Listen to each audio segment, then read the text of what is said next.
Who is the greatest UFC fighter of all time for each decade? Starting off with the early days of the UFC, the 1990s decade, you got to go with Royce Gracie. This man won UFC 1, he won UFC 2, he even won UFC 4. Now, I was actually debating between Gracie and a couple other people, but I think you have to go with Gracie based on greatness, based on impact. Royce Gracie is the most well-known. He's the greatest fighter of that decade, even though he didn't really stick around that long.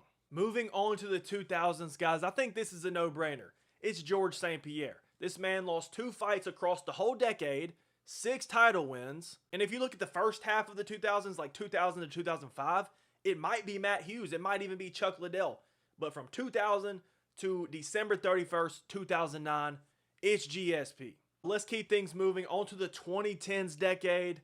It's Jon Jones. He won the title in March of 2011 and basically dominated for the entire decade. Now, of course, Jon Jones had his fair share of trouble, but when we're looking just in the octagon, Jon Jones was by far the greatest fighter of all time for that decade. Also, a young Jon Jones was just levels above everybody in his division. And this is where things get interesting for the 2020 decade. We're only halfway in.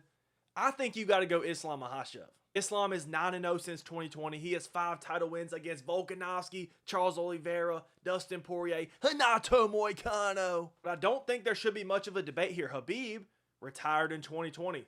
Maybe the next best option is like a Israel Adesanya, but I think you got to go with Islam. But these are my picks. Let me know what you agree with or disagree with in the comments.